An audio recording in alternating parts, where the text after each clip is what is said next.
संतोष ने लिया दिलीप से 11 साल पुराना बदला। जी हाँ, दिलीप से बदला लेने के लिए संतोष दिलीप की दुखती नस को निशाना बना रहा है। चोल में राशि की गोद भरे का फंक्शन रहता है। इसी फंक्शन में संतोष भेष बदल कर आ जाता है। संतोष का टारगेट थी राशि। तो उसका प्लान था कि वह राशि और उसके होने वाले बच्चे को मार देगा। दूसरे ही तरफ शांतनु मेहता भी चोल में आ जाते हैं। शांतनु मेहता दिलीप को बता देते हैं कि वह संतोष से बचकर रहना, वह जल्द से जल्द तुमसे बदला लेने के लिए कुछ करने वाला है। दिलीप को इस बारे में पता चलता है, लेकिन इस वक्त तक काफी देर हो चुकी थी क्योंकि संतोष ने अपना काम कर दिया था। इस वक्त तक संतोष ने राशि के साथ कुछ ऐसा कर दिया था जिसे जानकर आपके भी होश उड़ने वाले हैं। तो आखिर ये पूरी कहानी क्या है, चलिए जानते हैं आज की इस वीडियो में। कहानी की शुरुआत में हम सनाया को देखते हैं जो कि इस वक्त तक प्रार्थना के रूम तक पहुंच चुकी थी। तभी वहां पर सुशीला आ जाती है। सुशीला कहती है तुम्हारी हिम्मत कैसे हुई यहाँ तक आने की। सनाया कहती है यह टिफिन पुष्पा ने आपके लिए पहुंचाया था, यही देने के लिए मैं यहाँ पर आई थी। लेकिन इस वक्त तक तो सुशीला का गुस्सा सनाया को देखकर ही 7वें आसमान तक पहुंच चुका था। यहाँ तक कि सुशीला ने तो सनाया से वह टिफिन लेने से भी मना कर दिया था। सनाया उस टिफिन को बेड पर रख देती है। सीधे ही सुशीला को गले लगा लेती है और कहती है सॉरी, प्रार्थना के लिए सॉरी, मुझे एहसास हो चुका है कि मैंने कितनी बड़ी गलती करी थी। इतना कहकर सनाया वहाँ से चली जाती है। अब इस वक्त तक सनाया का यह रूप देखकर सुशीला भी काफी ज्यादा इमोशनल हो चुकी थी। अगले ही पल हम संतोष को देखते हैं जो कि बापुद्रा चोल के बाहर नजर बनाए रखा था। संतोष ऐसे मौके की तलाश में था जिससे वह जल्द से जल्द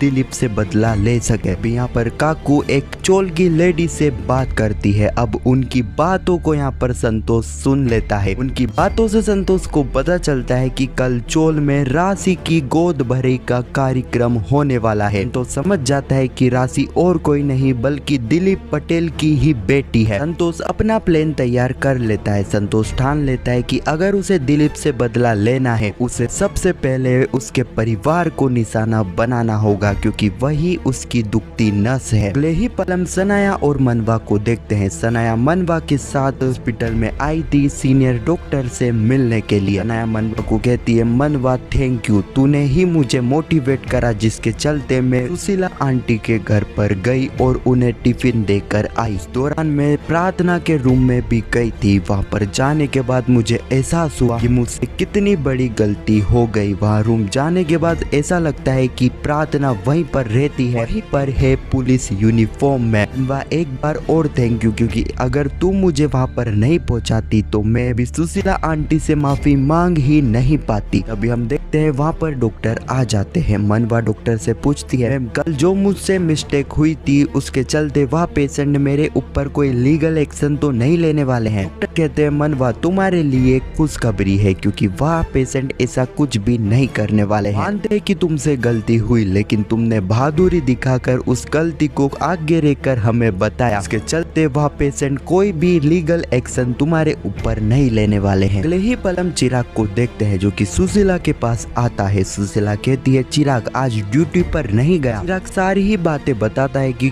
किस तरह उससे कितनी बड़ी गलती हो गई थी जिसके चलते एसपी सर ने मुझे 7 दिन के लिए सस्पेंड कर दिया है। सुशीला चिराग को मोटिवेट करती है। सुशीला कहती है चिराग तू इस तरह हार कैसे मान सकता है, तुझे पता है ना कि तू किसका बेटा है, पुष्पा का बेटा है। चुनौती से भागना नहीं चाहिए बल्कि उस चुनौती का सामना करना चाहिए। सुशीला मन ही मन सोचती है कि सनाया कर सकती है तो चिराग क्यों नहीं कर सकता है। अगले ही पल हम चिराग को देखते हैं जो कि उस पॉलिटिशियन के ऑफिस में पहुंच जाता है। चिराग कहता है 2 मिनट मेरी बात सुन लीजिए, कल जो मुझसे हुआ वह मेरी गलती थी, उसकी माफी भी मैंने आपसे मांगी है। और हम ही वर्दी वाले आपकी सेवा करती है, कोई भी गोली आप पर लगे सबसे पहले हम वह गोली हम ही खाते हैं, आपके बच्चों को बचाते हैं किडनैप होने से। ऐसे कई काम है जो कि हम आपके लिए करते हैं। अगर आप मेरी बात से सहमत नहीं हो तो आप मुझे नौकरी से ही निकलवा दो। आपसे भी ऐसी गलती हुई होगी और आपको किसी ने माफ करा होगा, मुझे पूरा यकीन है कि सर आप मुझे भी माफ करोगे। अब इतना कहकर चिराग वहाँ से चला जाता है। अगले ही पल हम एसपी सर को देखते हैं जो कि बापुद्रा चोल में आते हैं चिराग से मिलने के लिए। तभी चिराग वहाँ से आ जाता है। चिराग कहता है सर क्या हुआ, सस्पेंड तो आपने मुझे कर दिया है, आप आप नौकरी से भी निकलवाना चाहते हो क्या? मैंने जो कल किया उसकी माफी मैंने मंत्री जी से मांग ली थी, लेकिन सर अगर आप अब मुझे बोलोगे कि मैं वापस उनसे माफी मांगने जाऊं तो सर मैं ऐसा नहीं करूंगा। सर कहते हैं चिराग शांत हो जाओ, मैं तो तुम्हें एक न्यूज देने के लिए आया हूँ। मंत्री जी का फोन मेरे पास आया था। मंत्री जी ने बताया कि किस तरह तुम बहादुरी से उनसे मिलने के लिए गए थे और यह बहादुरी मंत्री जी को काफी अच्छी लगी है, इसलिए मंत्री जी ने से उनकी सुरक्षा के लिए तुम्हें सिलेक्ट कर लिया है। यह सुनकर सुशीला को सीधे ही चिराग गले लगाता है और थैंक यू कहता है। अगले ही पल हम सनाया को देखते हैं। सनाया जो कि सीधे ही बादशाह के पास जाती है और उसे बताती है बादशाह कल चोल में राशि की गोद भराई का फंक्शन रखा गया है और उस फंक्शन को पूरी तरह से मैनेज करने की जिम्मेदारी तुम्हें दी गई है। बादशाह ऐसा मौका कभी भी नहीं मिलेगा। बादशाह इस काम में दिल लगा के काम करना कि तुम्हारे दिल की बात तो मैं राशि तक पहुंचा दूंगी। अगले ही पल हम सुबह का सीन देखते हैं जहां पर राशि की गोद भराई का फंक्शन स्टार्ट हो जाता है। अभी हम देखते हैं कि संतोष भी उस फंक्शन में घुस आया था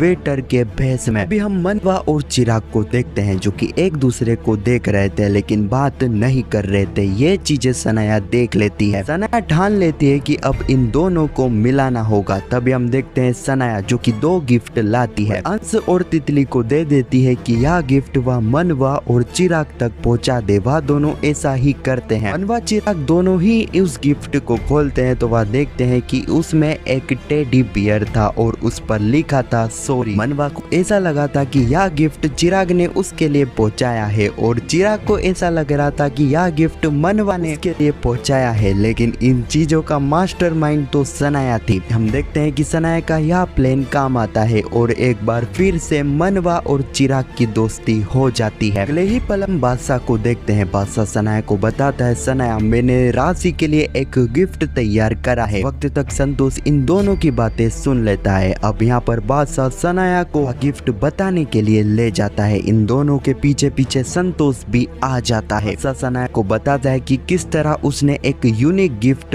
राशि के लिए लाया है जो कि थी एक पगड़ी। यह गिफ्ट सनाया को भी काफी अच्छा लगता है। अब उस गिफ्ट को देखकर बादशाह और सनाया तो वहां से चले जाते हैं, लेकिन तभी हम देखते हैं कि संतोष जो कि उस रूम में आता है अपने साथ एक केमिकल लाता है जो कि उस पगड़ी के चारों तरफ छींट देता है। जो केमिकल संतोष ने छींटा था वह कोई सा मामूली का केमिकल नहीं था बल्कि एक खतरनाक केमिकल था। संतोष का प्लान है कि वह राशि और उसके होने वाले बच्चे को मार देगा। इसी सीन के साथ यह एपिसोड यहीं पर समाप्त हो जाता है। आने वाली कहानी में हम देखेंगे कि यहाँ पर शांतनु मेहता चोल में आ जाएंगे। शांतनु मेहता दिलीप को बताएंगे दिलीप जी संतोष से बचकर रहना, संतोष आपके खिलाफ काफी बड़ी साजिश कर रहा है, वह हर हाल में आपसे बदला लेना चाहते हैं। अब शांतनु मेहता की इस बात से दिलीप अलर्ट तो हो जाएगा, इस वक्त तक देर हो चुकी थी। तभी हम देखेंगे कि यहाँ पर सनाया जो कि वह पगड़ी जो कि यहाँ पर राशि को